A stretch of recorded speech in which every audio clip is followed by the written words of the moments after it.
పేరు సిఐ శ్రీనివాసులు, పనిచేసేది Jubilee hills police స్టేషన్లో. ఇతను చేసినటువంటి నిర్వాహకం ఏంటంటే, ఒక మహిళ తన యొక్క గోడుని, తన యొక్క బాధని చెప్పుకొని కంప్లైంట్ ఇవ్వడానికి వస్తే ఆవిడ్ని ఒంటరిగా ఉందని చెప్పి, అడిగేవాడు ఎవడు లేడని చెప్పి, ఆవిడికి డబ్బు ఉందని తెలుసుకొని ఆవిడ్ని లొంగ తీసుకొని ఆవిడ మీద లైంగిక దాడి చేసి ఆ వీడియో తీసి ఇక అప్పటి నుంచి ఆవిడ మీద బ్లాక్మెయిల్ చేస్తూ రకరకాలుగా హింసిస్తూ డబ్బు వసూలు చేయడం, అలాగే శారీరక సుఖం కూడా పొందడం చేశాడంట.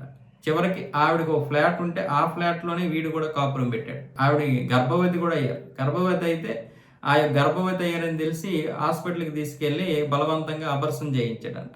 ఇది ఎప్పుడు జరిగింది? ఈ సిఐ శ్రీనివాసులు అమీన్పూర్లో ఉన్నప్పుడు జరిగింది.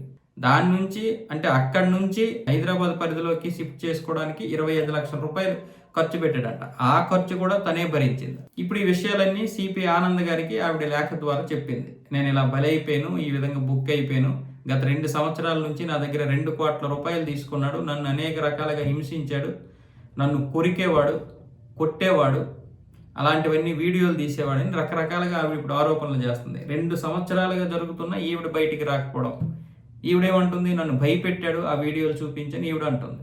మొత్తానికి ఇప్పుడు సిఐ శ్రీనివాసులను అయితే సస్పెండ్ చేయడం జరిగింది. దీనికి సంబంధించి ఎంక్వైరీ కూడా మొదలు పెట్టారు. ఇలాంటి వ్యవస్థలో ఉన్నాం మనం. అంటే పోలీసులు ఇలా చేస్తే ఇంక మనం ఎవరి దగ్గరికి వెళ్తాం? పైగా ఈమె ఎవరి మీద కంప్లైంట్లు ఇవ్వడానికి వచ్చింది? కుటుంబ సభ్యుల మీద కంప్లైంట్ ఇవ్వడానికి వచ్చింది. వీడికి అర్థమైపోయింది, కుటుంబ సభ్యుల మీద అంటే ఇక కుటుంబం వీడికి సపోర్ట్ లేనట్టే. ఎవరు ఇంకా పోరాడతారు ఆవిడ గురించి? ఆవిడ ఒంటరిని అర్థమైపోయింది. కాబట్టి ఇక వీడు దాన్ని ఆసరాగా చేసుకొని ఈవిడ దగ్గర డబ్బు ఉందని కూడా తెలుసుకున్నాడు.